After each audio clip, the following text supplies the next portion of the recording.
Welcome to ACPPSC। मेरा नाम वंदना सिंह है। इस वीडियो में हम ये देखेंगे कि आपके जो मेंस में जैसे मार्क्स हैं 60, 70, 80 इस जो लाइन है उसमें अटक जाते हैं, तो अपने मार्क्स को कैसे इंक्रीज करें और कैसे हम एक अच्छा आंसर लिख पाएं। तो देखो, जो आंसर राइटिंग है वो हमेशा एक ग्रेजुअल प्रोसेस है, एक कॉन्टिन्यूस प्रोसेस है। आप ये सोचेंगे कि आज आपने पेन उठाया और आप बहुत अच्छा आंसर लिख लेंगे, तो ये सबसे बड़ा मिथ है। आप रोज जब आंसर लिखेंगे तो देखेंगे आज का आंसर और आने वाले 10th डे का आंसर, उन दोनों आंसर में बहुत डिफरेंस होगा। आपकी नॉलेज भी इनहेंस होगी, आप रोज चीजें पढ़ेंगे, आपकी प्रेजेंटेशन भी इंप्रूव होगी, और ये सारी चीजें जो है ग्रेजुअल प्रोसेस है। तो आंसर राइटिंग क्या है, आप रोज लिखेंगे तभी सीखेंगे। आंसर राइटिंग ऐसा नहीं है कि आज पेन उठाया और लिखना शुरू कर दिया और आप बहुत अच्छा आंसर लिख लें, तो वो एक्सेप्शनल केसेस होते हैं। लेकिन जनरली क्या होता है कि आपको जो है आंसर राइटिंग जो है अपनी जो है बिल्डअप करनी पड़ती है। तो ये एक कॉन्टिन्यूस प्रोसेस है। तो एक आंसर लिखो, उसको या तो अपने पीयर ग्रुप से चेक करा लो या फिर कोई भी टेस्ट सीरीज ज्वाइन कर लो, डेली आंसर राइटिंग की टेस्ट सीरीज, और आंसर लिखना शुरू कर दो। आंसर लिखना शुरू कर दो। यही जो है ये सबसे अच्छा तरीका है अपने आंसर को, जो आंसर राइटिंग है उसको एनहेंस करने का, अपने मार्क्स इंक्रीज करने का।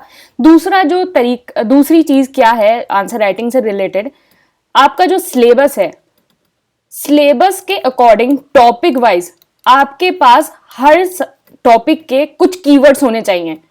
5 से 6 जो है कीवर्ड्स होने चाहिए, और उन कीवर्ड्स को जो है बहुत अच्छे से याद कर लो कि किसी भी टॉपिक के 5-6 कीवर्ड्स होने चाहिए कि आपका जैसे आ जाए कि impact of globalization on women, या फिर किसी भी हिसाब से एग्रीकल्चर में आ जाए, फार्मर से आ जाए, तो आपके पास ऑलरेडी ये 5-6 कीवर्ड्स होने चाहिए जो आप पहले से याद करके रखो। और एग्जाम में जैसे ये क्वेश्चन आए तो आपको पता है कि मुझे लिखना है और मेरे पास ये 4-5 कीवर्ड्स होंगे, और इसके आगे मैं इलेबोरेट करके मैं इसको लिख दूंगी। तो इस हिसाब से आपका होना चाहिए कि मतलब ऑलरेडी आपके पास कीवर्ड्स होने चाहिए, कि ये नहीं कि एग्जाम में बैठ के सोच रहे हैं और कुछ भी इररिलेवेंट लिख के आ जा रहे हैं, कुछ भी मतलब जो भी मन में आ रहा है, इस हिसाब से नहीं होना चाहिए। 5-6 कीवर्ड जो है हर सिलेबस के अपने नोट्स इसी हिसाब से बना लो। शॉर्ट नोट्स बना लो, बहुत की जो बुक पढ़ रहे हो वो तो बुक पढ़ रहे हो, लेकिन ऐसे बना लो कि impact of globalization on agriculture, ऐसे समथिंग है। तो इसके सिर्फ 5-6 पॉइंट्स लिख लिए, 5-6 पॉइंट्स लिख लिए यहाँ कीवर्ड्स कि क्या क्या इम्पैक्ट होगा, कि फार्मर्स पे क्या इम्पैक्ट होगा, उसकी एग्रीकल्चर पे क्या इम्पैक्ट होगा। इस हिसाब से 5-6 पॉइंट्स लिख लिए, और साथ में जैसे एक यहाँ स्कीम्स लिख ली कि स्कीम्स, कुछ स्कीम्स लिख ली, या फिर कुछ गवर्नमेंट ऑफ इंडिया के द्वारा कुछ भी शुरू किया गया इनिशिएटिव, वो ये लिख लिया। तो ये सिर्फ इतना, मतलब 1/4 पेज में जो है आपका ये आंसर हो जाएगा। आप जरूरी नहीं है आप बहुत बड़े बड़े पॉइंट्स लिखो, सिर्फ ऐसे पॉइंट्स लिखो कि एग्जाम से 10-15 दिन पहले आप आराम से उनको रिवाइज कर सको। तो ये आपका जो है बेसिक चीज है आंसर राइटिंग को स्टार्ट करने की। तो ये बेसिकली इंटीग्रेटेड कोर्स है, प्रीलिम्स कम मेंस, एंड 2023 के लिए प्रीलिम्स कोर्स है, और ये सिर्फ मेंस आंसर राइटिंग है। तो आप इस नंबर पे व्हाट्सएप करके या टेलीग्राम करके इसको ज्वाइन कर सकते हैं, तो आप इसको देख सकते हैं। अब देखिए, एक ये क्वेश्चन आया था यूपीपीएससी 2022 में GS3 का, जो अभी आपको 29 सितंबर को ये GS3 का एग्जाम था। तो उसमें एक क्वेश्चन आया था, analyse the government of India Agniveer plan in the light of the India's defence need. तो एनालाइज करना है अग्निवीर प्लान। तो आप यहाँ देखिए कीवर्ड आपके पास ये क्या है, एनालाइज। एनालाइज का मतलब क्या हुआ, आपको इसके बेनिफिट भी लिखने होंगे, आपको इसके चैलेंजेस भी लिखने होंगे। और हमेशा याद रखना कि जिस भी आंसर में आप चैलेंजेस लिख रहे हो उसमें आप वे फॉरवर्ड जरूर लिख के आओगे। आप सिविल सर्वेंट बनने जा रहे हो, आप सिर्फ क्रिटिसिज्म करने के लिए नहीं हो, आप मिनिस्टर नहीं हो, आप अपोजिशन में बैठा हुआ इंसान नहीं है कि सरकार के क्रिटिसिज्म कर दिए।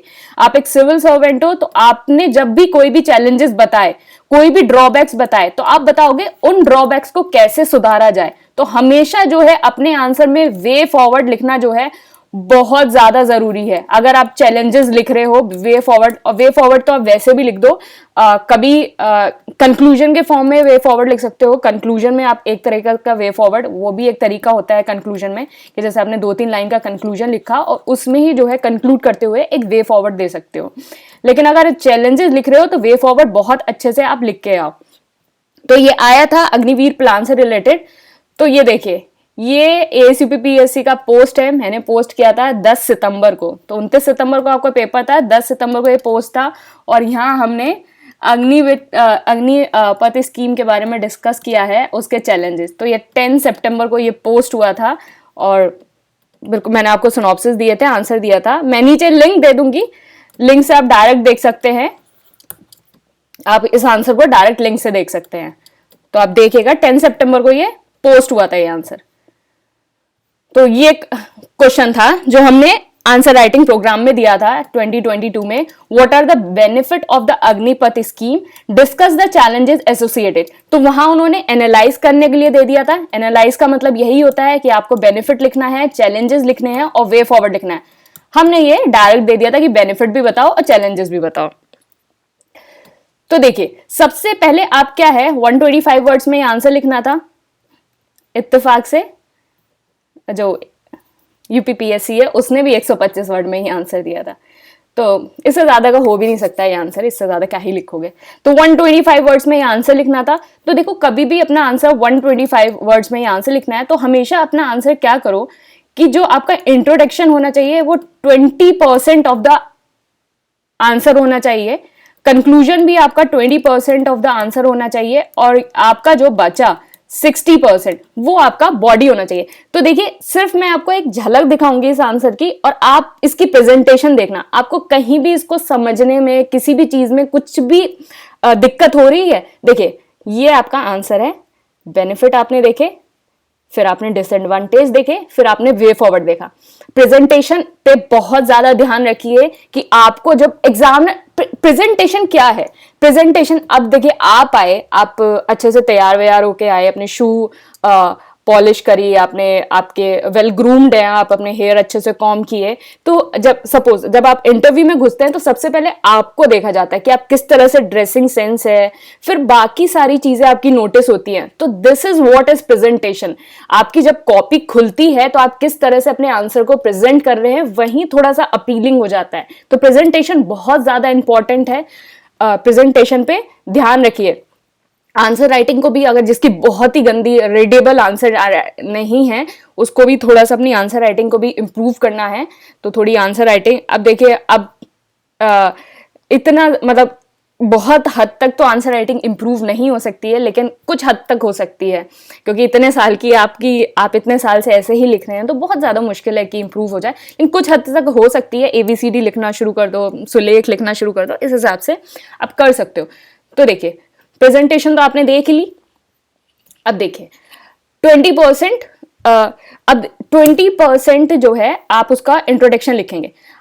मेरे इस आंसर में जो मेरे पास है वो इंट्रोडक्शन में लिखने के लिए थोड़ा ज्यादा था, अब देखिए, यही जो फीचर्स हैं, ये फीचर्स हैं, अगर मैं यहाँ लिख देती तो इससे क्या होता, मेरा इंट्रोडक्शन बहुत ज्यादा बड़ा हो जाता।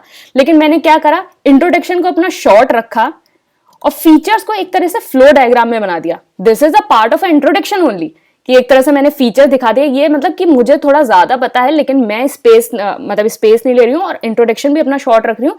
This is a way of writing, कि आपको जब चीजें ज्यादा पता होती हैं और आपको जो अपनी वर्ड लिमिट है उनको भी एक लिमिट में रखना होता है वर्ड को, तो इस तरह से आप जो है वो ट्रिक्स अपना सकते हैं। तो लिखा, Agnipath is recruitment scheme for the Indian youth 17.5 to 23 year of age group to serve in the arm force.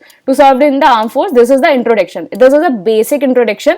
फिर हमने फीचर्स लिख दिए कि up to 25% of each batch will be enrolled, youth selected as Agniveer, youth जो सिलेक्टेड होंगे उसको अग्निवीर कहेंगे। एंड उसमें आया था कि अग्निवीर स्कीम, तो यहाँ से आप स्टार्ट कर सकते हैं कि the youth which is in the age of the 17.5 years to 23 years selected, it is a recruitment scheme for the Indian youth and these youth will be called as a Agniveer। तो इस तरह से आप उसको कर सकते हैं। The scheme is known as Agnipath and the youth selected youth will call at the Agniveer, क्योंकि अग्निवीर आया था उसमें, यहाँ अग्निपथ है, तो आप इसको ऐसे इंटरचेंज कर सकते हैं। तो एनरोल फॉर 4 years, और ये की कंप्लीटेशन के बाद 4 ईयर के can apply for the permanent enrolment. तो दीज आर द फीचर्स। तो हमने फीचर्स भी लिख दिए और अग्निपथ भी लिख दिया। अब कुछ लोग क्या करते हैं, या तो फीचर्स को यहां से ही लिखना शुरू कर देते, इतना बड़ा इंट्रोडक्शन हो जाता, या फिर क्या करते कि फीचर्स यहां लिखते और फिर उसके बाद 1 2 3 फीचर्स नहीं पूछे गए हैं आंसर में। क्वेश्चन में क्या पूछा गया है, बेनिफिट बताओ, चैलेंजेस बताओ। आपको बेनिफिट लिखना है, चैलेंजेस लिखना है, वे फॉरवर्ड। तो फीचर्स नहीं पूछा गया, तो फीचर्स को हमेशा जो चीज नहीं पूछी जाती है और जिस हिसाब से और आपको आती भी है और लिखना भी उसका जरूरी होता है, तो उसको हमेशा थोड़ा फ्लो डायग्राम में कर दिया करो। अब देखिए बेनिफिट क्या है, कि बेनिफिट क्या है, तो इसको आप इस तरीके से लिख सकते हैं। आप नॉर्मल बेनिफिट भी लिख सकते हैं, या फिर हमेशा जब कोई चीज होती है, जैसे सोसाइटी में भी ये ध्यान रखना और बाकी सारी चीजों में, तो हमेशा बड़ी यूनिट से लेके छोटी यूनिट पे आए। देखिए अग्निपथ स्कीम है, अग्निवीर स्कीम है, नेशनल सिक्योरिटी से रिलेटेड है, डिफेंस से रिलेटेड है, तो ये क्या बेनिफिट होगा। तो नेशनल सिक्योरिटी से रिलेटेड है, तो आप हमेशा बड़ी यूनिट से छोटी यूनिट पे आएंगे। तो बड़ी यूनिट क्या हुई, सबसे बड़ा नेशन के लिए क्या फायदा होगा। उससे छोटी यूनिट क्या हुई, पर्टिकुलर डिफेंस फोर्स के लिए क्या फायदा होगा, आर्म फोर्स के लिए फायदा होगा। उससे छोटी यूनिट क्या हुई, आपका पर्टिकुलर इंडिविजुअल लेवल पे आपको क्या फायदा होगा। तो नेशन के लिए क्या फायदा होगा, यूनिटी इन डाइवर्सिटी होगी, इक्वल अपॉर्चुनिटी होगी, एम्पावर्ड या डिसिप्लिन करेगा यूथ को, जो आपका कास्ट सिस्टम है और रीजनल कंपोजिशन जो है उसको भी कहीं ना कहीं डायल्यूट करेगा। आर्म फोर्स में क्या फायदा होगा कि बेटर प्रिपेयर्डनेस होगी, harness the benefit of the demographic dividend जो है आपका 17.5 से और 23.5 हो रहा है demographic dividend, harness the benefit of the skill India. इस तरह से इंडिविजुअल लेवल पे क्या फायदा होगा कि ये मिलिट्री डिसिप्लिन जो है इम्बाइब करेगा पर्सनल। आप जल्दी सो के उठेंगे, ये नहीं कि रात दोपहर के 1 बजे आपकी आंख खुल रही है तो आप आराम से 4 बजे उठेंगे, फिर उसके बाद भागने जाएंगे, जॉग करेंगे, रनिंग करेंगे और टाइमली सो जाएंगे। तो आपके अंदर एक डिसिप्लिन भी इनकलकेट करेगा, इंटीग्रेशन करेगा सोसाइटी में, एंड कॉन्फिडेंट और एक बेटर सिटीजन आपको बनाएगा। फिर आपके इसके चैलेंजेस या डिसएडवांटेज क्या हो सकते हैं। तो बिल्डिंग कोहेशन के मतलब टाइम पीरियड है 4 ईयर, जो बहुत ज्यादा शॉर्ट है। लेस ट्रेनिंग टाइम दिया जा रहा है, मिलिटराइज करी जा रही है सोसाइटी एक तरह से, जैसे आप क्या है कि इम्बाइब करेंगे मिलिट्री डिसिप्लिन और इंटीग्रेशन, तो मतलब एक मतलब जो सारे लोग हैं उनमें जो है जो मिलिट्री वाला एटीट्यूड है वो आ जाएगा। एक तरह से सोसाइटी को जो मिलिटराइज किया जाए, और ये एक जगह से जो अनफेयर होगा पोटेंशियल रिक्रूट के लिए। तो ये आपका आंसर हो गया। अब वे फॉरवर्ड मैंने बोला था जब भी आप चैलेंजेस लिखें वे फॉरवर्ड लिखें, अदरवाइज आप नॉर्मली जो है वो कंक्लूजन में आप अपना वे फॉरवर्ड करके कर सकते हैं।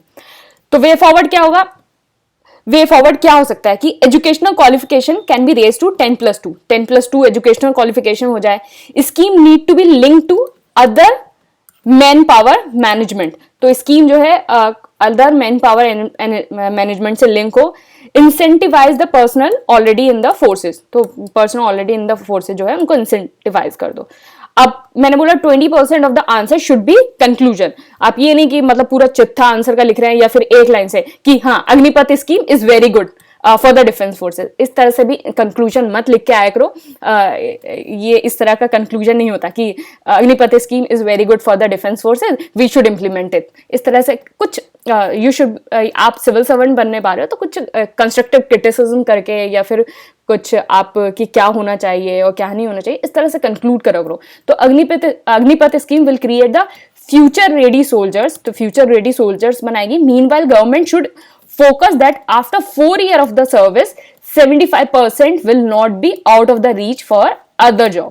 तो इस तरह से आपने एक सजेशन भी दे दिया और आपने उसकी बढ़ाई भी कर दी कि एक फ्यूचर रेडी सोल्जर्स बना रहा है, मतलब बहुत अच्छा काम कर रहा है। लेकिन साथ में जो है सरकार को जो है ये भी ध्यान रखना चाहिए कि 4 साल की सर्विस है, 4 साल की सर्विस के बाद कम से कम 75% जो है will not be out of the reach for other job. तो इस तरह से जो है आपने एक सजेशन भी दे दिया इसमें और इसकी बढ़ाई भी कर दी। तो कंक्लूजन हमेशा पॉजिटिव नोट्स पे छोड़ो। अगर आप क्रिटिसाइज भी कर रहे हो तो वो कंस्ट्रक्टिव होना चाहिए और उसके साथ आपका एक पॉजिटिव नोट पे, मतलब उसका सॉल्यूशन होना चाहिए। ये नहीं कि बुराई करके अरे अग्निपथ स्कीम तो बहुत बेकार है, ये है वो है, ऐसे करके नहीं। मतलब उसका आप उसको अगर किसी चीज को कंस्ट्रक्टिव क्रिटिसिज्म कर रहे हो तो उसको हमेशा एक पॉजिटिव नोट पे जो है उसको छोड़ो। तो इस हिसाब से जो है आप इस आंसर को लिख सकते हैं। तो सेम क्वेश्चन आया था यूपीपीएससी मेंस 2022 में और हमने ये आपका आंसर राइटिंग जो टेस्ट सीरीज है उसमें ये क्वेश्चन दिया था। तो आप ये देख सकते हैं, बाकी ये कोर्सेज हैं, आप इनको ज्वाइन कर सकते हैं, ये सारे कोर्सेज, तो इनको ज्वाइन कर सकते हैं। Thank you and all the best.